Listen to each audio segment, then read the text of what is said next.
I've never shared this story with anyone. It's probably in the early 90s, probably about 93 to 1995. And I don't know how many of you could relate to this, but it's late at night, sort of late at night. You're looking what to watch on TV, and you end up finding this infomercial and something that you're totally not interested in. All of a sudden, about, I don't know, 20, 30 minutes later, you end up buying that, paying even more for a second package with extra handling, shipping. It always sounds way better than it does until you end up going through the process and doing the checkout. And I was doing that, and I guess in this case, the checkout just got ridiculous. I think it was going to be like $15, and it was like at $55, and I'm like, forget this. Let me see if I could find this in. Back then, it was called Eckerd's, which is CVS now. If I could find it at Eckerd's, Eckerd's was opened pretty late. It was 24 hours, and I'll tell you about what I was going to buy in a sec, but it was embarrassing for me. It was almost, and I don't want to say this is sort of weird, but it was almost like a young kid going to the drugstore and getting condoms or something for the first time and just feeling embarrassed like that. This had nothing to do with that. But at that time, in the 90s, I started losing my hair. I think when I look back at pictures now, I probably started losing my hair probably when I was like 19 or 20 years old. When you're younger, you don't know that much. And so anyways, I was watching this show, this infomercial. I don't know if it was Ronco or one of these other places. And it was like, it sounds so ridiculous, but when you have no hope and you're a kid and you're young and everyone is teasing you, because at that time I was older than 19 or 20. I was in my early 20s, and I was working at the car dealership after I graduated college. Anyway, I'll get to that in a sec. But anyways, during that time, when people are telling you that, oh, are you losing your hair? Your hair is receding. Did you know you're balding? Just all these things. People that never meant to hurt you, but they just keep saying it over and over and over again. And at that time, and I've spoken to a few of my friends about this because they went through the same thing that I did. Some of them were younger, some of them were older. But basically, there's so many different stages. One is like, how do you comb your hair? Can you like cover up that spot on your head, that bald spot that in your mind that everyone is pointing out? Can you hide that by growing your hair out long? Can you find a shampoo that makes your hair look thicker? There used to be this crazy time in my life, and it was called the critical drying stage. And I talked with my friend Alan Wolf in Japan. We would sort of talk about this. Pretty sure it was him that I was talking about. It's like after you take a shower, you have to dry and comb your hair a certain time so it sets right. Otherwise, you're gonna look more bald. So there are all these things: finding the shampoo, combing your hair at the right time, always having a brush or a comb with you in the car or on your in your pocket or somewhere else, because if it's windy outside, the second you open the door and if it's windy, you hate it because your hair is going to be all over the place. And at this time, I hadn't discovered hairspray, so it was like, man, I really need to figure out how to handle my hair that day. And this would be like 24/7 every day. I guess not 24/7. The time you're sleeping, you probably didn't think about it. And actually, sometimes when you have these nightmares about your hair loss and about how bald you are. Anyways, back to the story about watching this show at night. It was this can. It was like basically like a can of paint, but it was like, they called it like, I can't remember the exact name, but it was like hair in a can, where you would spray like your bald spots. And because I have black hair, it makes it slightly easier.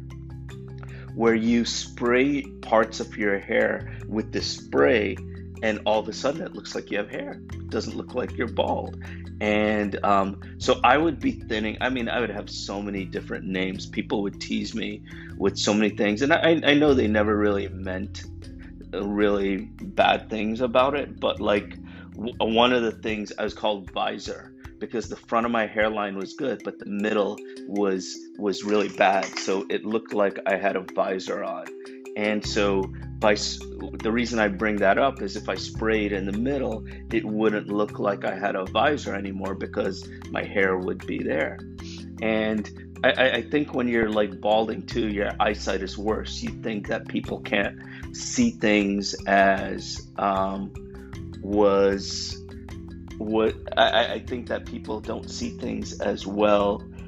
They see things better than actually that you think they do, because anyone spraying, basically paint on their scalp in different lights, you'll probably see it. If it rains, it's probably gonna drip. But anyways, I went to Eckerd's. It was later at night. I didn't want to see people with me buying this spray, this hair in a can thing. So what I did, like, I guess my best idea of overcoming this was to buy other things that I didn't really need. So I had like 7 or 8 different items than just one thing of paint hair in a can. So then at that time, when you're young, and I guess it doesn't matter, but especially when you're young, I'm like hoping like I'm getting like an older male as the person that's going to check me out, because maybe he could relate to it. Maybe he doesn't give me a hard time. But of course, there's a pretty girl. She's young. She's attractive. And she sees me buying this spray. I keep forgetting what I call it, but it was this hair in a can. So she sees me buying this. She was very kind. She didn't speak with me. She was just like hello, and she could almost see like that I was struggling with it. So she just checked me out quickly, and I bought it. And so anyways, I used this for a while, and there was this day that came.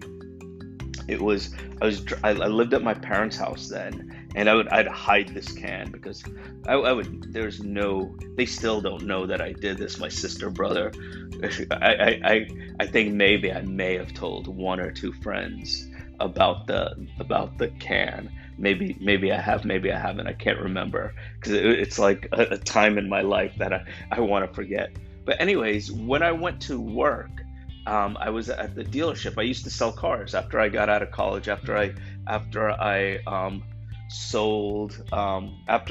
did finance in college at Florida International University. Wasn't sure what to do. Ended up selling cars. A great friend of mine, Laura Chung, one of my best in my life.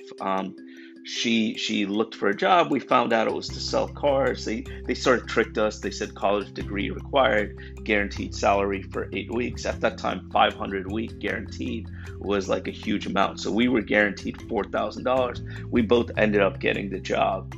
Anyways, with that said, I would have to wear this white shirt. We'd have to dress nice. It was hot as hell outside. I mean, I'm in Miami, so sometimes it'd be 90s, in the mid 90s. With the humidity, you feel like it's over 100. But so we would have these white long sleeve shirts on, and then our pants. Probably easier to dress as a guy than a female. But anyways, I remember one day I put that spray on, and I had put it on many times. And before I was gonna see a customer, when I got to the dealership, I had to use the restroom. Before I went to use the restroom, I actually saw myself in the mirror, and I saw that when I sprayed myself, I accidentally sprayed myself on my shirt, and there was black spots on my shirt, and anyone could tell that I had done something. And there was even some stuff on my head. You could see like some paint on my head. So I was usually pretty punctual, but that day I knew I was going to drive home, and I was going to quickly get into the house, hope that my parents are not there, or not see them at home, and quickly like clean myself as best I could without having to shower, but get all this black stuff off my neck, off my face, change my shirt, try and clean my shirt. My dad was kind enough, he would take my clothes to get dry cleaned. The last thing I wanted him to see is this black spot, or the dry cleaner to ask them about this black spot on my shirt. So got ready, I changed, I went to work, and all was well. So the reason I'm bringing this about, this super long story, and I'm sorry that my stories are always long, but I hope that the few that listen to these from beginning to end get the emotional side of what I'm trying to share with you. You know, when you're in your 20s, 30s, 40s, 50s, I'm 52 now. There are things that we really love about ourselves, and there are things that we really don't like about ourselves. And I pride myself, and I don't want to say this in a cocky way, but I pride myself on being one of the most confident people I know in my life. And the reason I feel that way isn't because I think I'm better than anyone, or that I think I'm better looking or anything else like that. It's because I do my best every single day to be a better person. Better person meaning, if someone annoys me or does something, if they're coming from a bad position, if they're challenging me in a certain way, is to take a step back and try and pretend I'm that person and try and learn from that person. And although I love my family a lot, I think I'm very, very blessed that I get this from my mother. My mother is such an amazing mother. She doesn't, even though, every parent, there are things that we love about them, and there are things that maybe irritate us, that maybe should or shouldn't irritate us. But one of the things that I love the most about my mother is her thick skin during the hardest times. People can insult her, they could tell, she could do, like, spend days or months doing kind things for people, and they'll insult her, they'll do things, I don't know, maybe they have low self-confidence or low self-esteem. And my sister is like this as well. And they just let it, they're okay, they don't let it bother them. They realize, obviously, that there's an issue with that other person that's saying that or doing that, but they're so good at just being positive. And so that's why I say I'm a very confident person, because I pride myself on having that positivity about trying to learn from my mistakes, trying to be a better person. And so, like, what I'm doing this, and I post a lot, and I'm so grateful that I don't want to say this in a negative way, because I'm not. I'm very blessed and fortunate that I have thousands of followers on social media, and I'm lucky because of that. I never take that granted for a second, and because I have that, I think it's important to share as much as I can without going overboard. But things that I struggle with, things that I think that will that others can relate to, that hopefully can help someone in their lives. And a few months, 3 years ago, it was actually more than that. In the early 90s, I did some hair transplants. I did them. There was this doctor, his name is Dr. Bernard Nussbaum. Great guy, awesome, been doing it forever, has done for celebrities for many years. But back then, he could only work with the technology he had back then. And back then, the technology, unfortunately, wasn't good. This is like almost 30 years ago. So there were these punch holes, these lines that it was pretty apparent when you got a hair transplant. And I'm going to share a photo of when I went to a wedding with my father, and I had to wear the Chicago White Sox hat with my suit on just to cover up my transplant because it was so apparent. So anyways, I did probably, I don't know, maybe 5 or 7 hair transplants with them in the 90s. And whatever, you could always tell I had a hair transplant unless I did a great job that day covering my transplant. And probably 99% of the time, I probably did a bad job of it. And so like with technology, with Photoshop and Zoom and all these other things, sometimes we could make our hair look better than it does. So I think about 5 or 7 years ago, I went to see him and I asked him what I could do. Could I do another transplant? And he looked at my hair. And for those of you that don't know about transplants, I'm not going to get into it really, really deep. I would just go on YouTube and you can see before and after transplants. It's actually pretty cool. It's sort of like watching a HGTV show and seeing a fixer-upper home, and then you see the before and the after, and you see the end, and it's really cool when you see that, the transformation because of the technology. But when I saw him, he's like, I'm sorry you don't have enough donor area, because they take it from the back of your head back then, and you don't have enough to do it. And he's such a kind man. He told me, he said, I can do it for you, but it won't look good. You don't have enough to do it. And so whatever, my hopes were really hurt, and so I didn't do it. And I felt grateful because it would have cost me a decent amount of money to do it. So fast forward to about 3 years ago. I got married about 6.5 years ago, to Rushmi. I mention Rushmi all the time. Amazing, amazing wife. I couldn't be happier to have her in my life. She's a family practice doctor.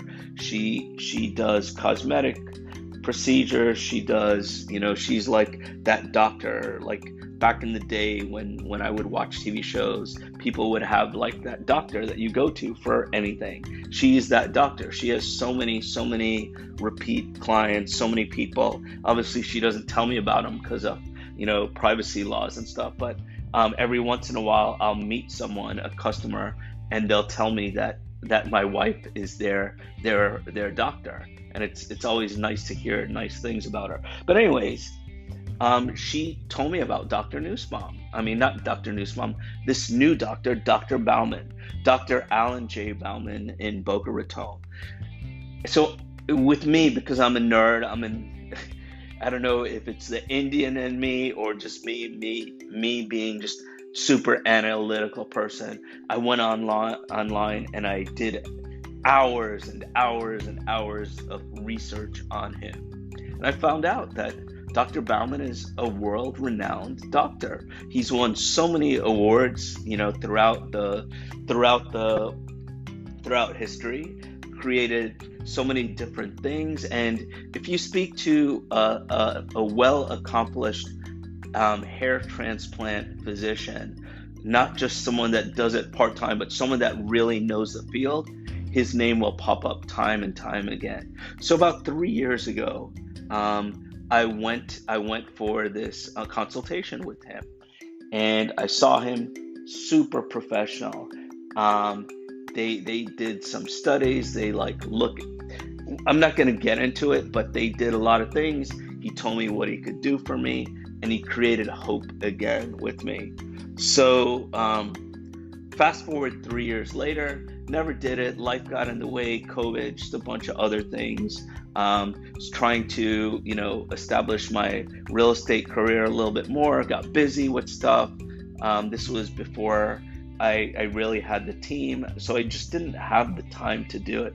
And honestly, real estate wasn't as good back then. It was okay. I was doing okay, but I wasn't as successful. Not that I'm this super successful person, but I the team does well enough where thankfully we get some awards and people will know us and have us as guests on shows and stuff. Whatever. I'm getting in the weeds. But anyways, because life is better, because timing is better, I was able to seriously consider doing a transplant.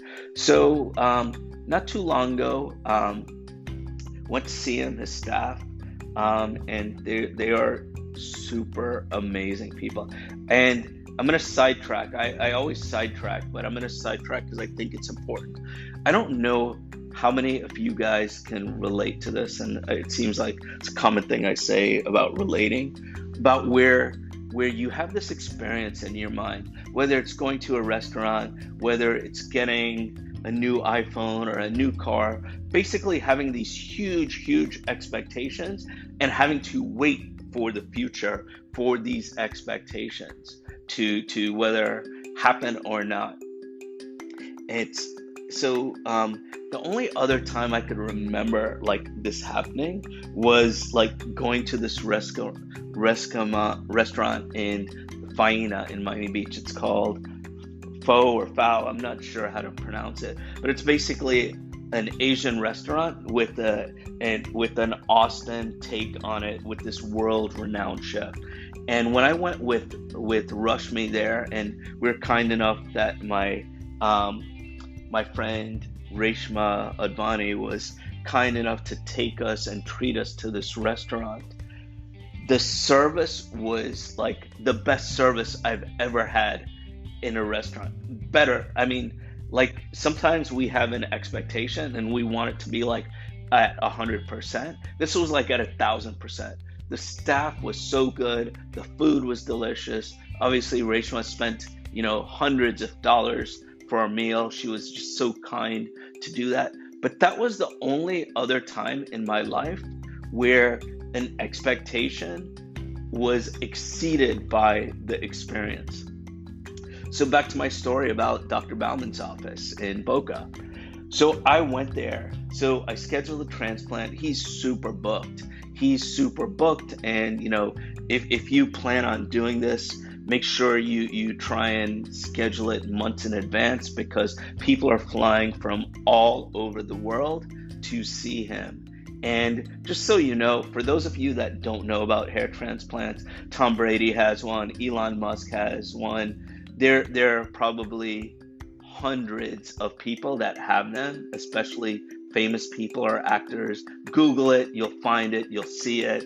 If you're on YouTube, I've probably spent 150 or 200 hours on YouTube just watching these things because they're so fascinating to me. So anyways, on August 4th, I went in for my transplant. So Dr. Bauman's, talk about white glove service. I went on my ways to see how far. I live in Pinecrest, which is in Miami, to see how far I live from Dr. Bauman's office. It was 62 hours. So my surgery was scheduled for a Wednesday, really early in the morning.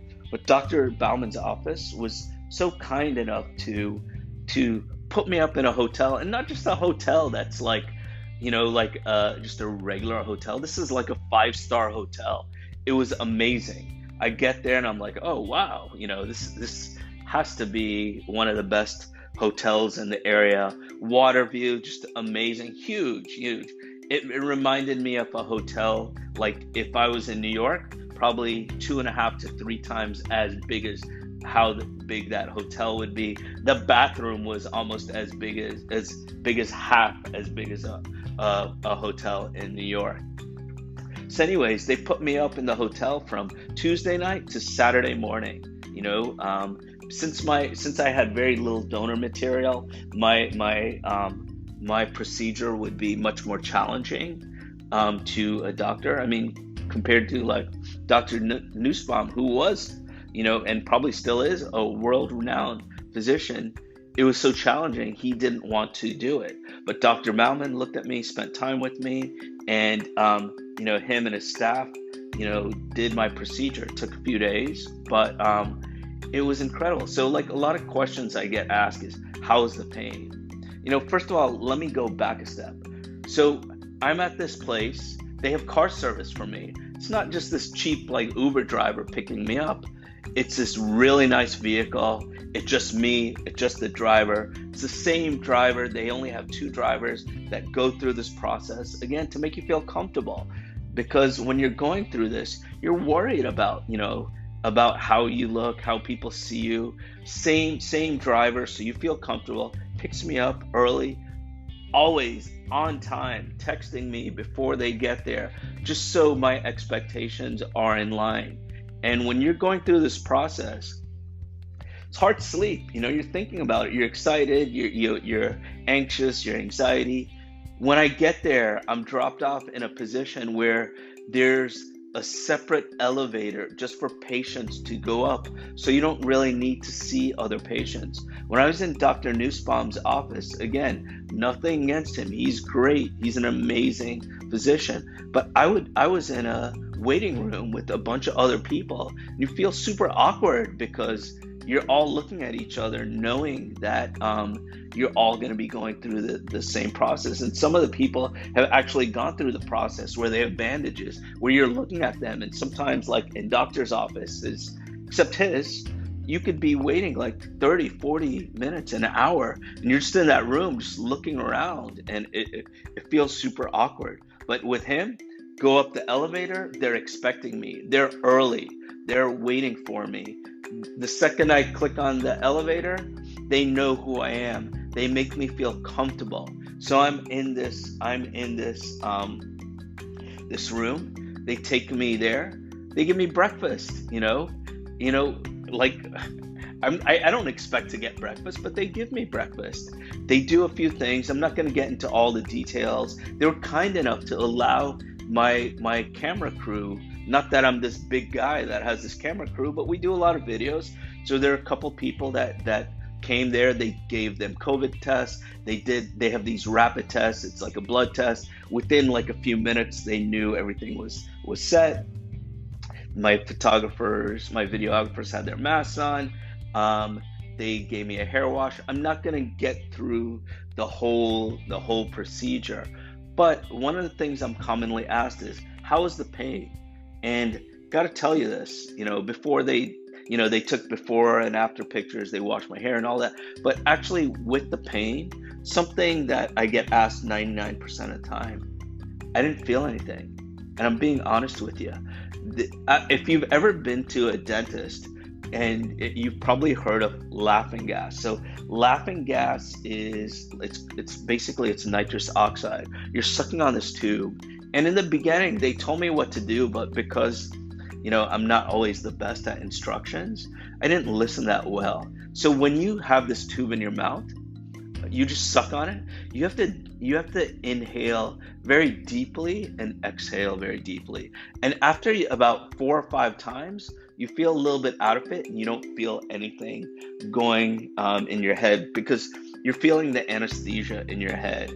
And after the first few times I did it, I didn't do it properly. So I could feel a little bit pinch in my head, and they kept asking me, they're like, are you inhaling like completely and exhaling? Because they could tell I wasn't, and me, I thought I was, but they're like, try doing that. And I did it. And after that, I was a bit out of it. And they give you some medication that helps you go to sleep. And I can't make this a long story short because it's already long. But over the next, during the time I was with Dr. Bauman's office, they gave me lunch.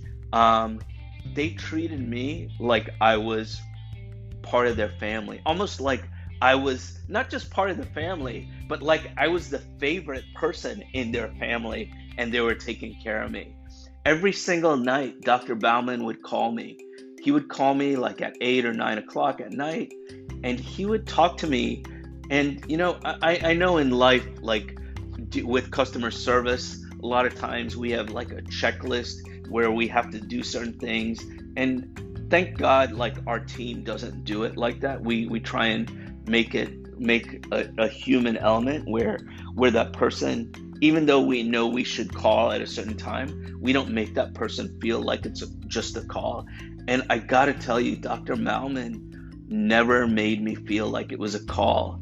He told me he was going to call me later that night, but I thought it was going to be like a 30-second call where like, hey, how are you doing? No, it was more like, how are you doing? How you're feeling? Just, it felt like a good friend knew that I went through that procedure and was just asking me about how I was, telling me about the next day, about just everything. Never for a second made me feel like I was on the phone with him too long. Never made me feel like he was just making the call, like I was making the call. He made me feel like I keep saying this over and over, Like I was like a favorite of the family that went through the process. So, anyways, it's been about a little bit over a week since I finished the procedure, about a week and a half. I'm feeling great. This process takes, and I'll tell you quickly how it is. So when you do the procedure, um, within the first, I don't know, week, 2, 3 weeks, and I'm not an expert at this, so if I make an error, I apologize for that. Where your hair's there, the hair grafts that you have grows for a bit in the beginning, but it drops out. It's like a shock. So you're not going to see the results immediately. So the hair is going to fall out. The grafts are still there, but the hair falls out. After that, what happens is within probably, I don't know, 3 or 4 months, your hair starts growing again, and you're not going to notice much for probably for about 4 to 6 to 9 months. The beginning, the front of your hair grows a little quicker than the back to the middle of your hair. Um, I had some beard grafts put in for my beard, and that's in the middle to the back, so that'll probably take a little bit longer. Dr. Bauman he improved the front of my hairline. He didn't make it look super obvious. I'm 52, so he doesn't want to make it look like I'm 18 years old because that would look sort of weird. But he improved the look of it. There's something called I think there are temporal lobes to the side of your hair if you have your hair. When you bald, those will be lost, and your hairline, your scalp will look bigger. So he improved those, and he made a bunch of changes. I hear my wife coming in, so I'm not gonna talk too much longer because I want to see her. I miss her. And but anyways, I'm gonna share this journey with you. And for any of you guys that have related to hair loss, whether you're going through it, whether you're male or female, I know it's super difficult. If you want to speak to someone, not that I'm this psychiatrist, psychologist, I always get them mixed up, but if you ever want to just relate to it with someone that's gone through the process, you can call me 24/7. And if I don't pick up and it's at night because my phone is on Do Not Disturb, please call me again, because if you call twice in a row, it will go to, I'll be able to answer it. And I do want to speak to you. I don't say this because I don't want to speak to you. Mental health awareness is huge to me. My phone number is 305-439-3031. That's 305-439-3031. You can call me anytime. If you feel uncomfortable, you could leave a voice text. You can just text me. I guarantee you I won't make you feel uncomfortable. If you want information for Dr. Bauman, and again, I'm not mentioning him for any reason. This isn't a sponsored post. It's not anything sponsored. In life, when you go through a good experience, you want to share it with the world. It makes you so happy that you feel like it's sort of weird because, like, in life, if someone knows a good doctor, a good lawyer, a good restaurant, it's like you want to share it with the world. And I want to share Dr. Bauman and his staff with the world because, I don't want to say this in a corny way, but even though I'm not where I'm at, because this takes a few months to get there, my life feels changed. I feel even though I'm positive probably 95% of the time in life, and I'm very, very lucky for that, I feel even happier. So if you guys want to talk to me or just check out YouTube or Dr. Bauman, it's Bauman Medical Group, do it because it will change your life. Because sometimes there are things that we love about ourselves, and there's some things that, when we see photos of ourselves sometimes, and it's okay if you feel good about yourself being bald or shaved, or you just feel great about yourself, that's great. There's some people that look incredible. Bruce Willis looks great. Jason Statham, I don't know if I'm pronouncing it right. There are a million people that look great, but for me, I didn't feel comfortable with it. I feel great about it now, and hopefully you watch my journey. And if you've listened to this 34 minutes and 43 seconds of this podcast, I commend you. Thanks so much, guys. Love you. All the best and stay safe. Thank you.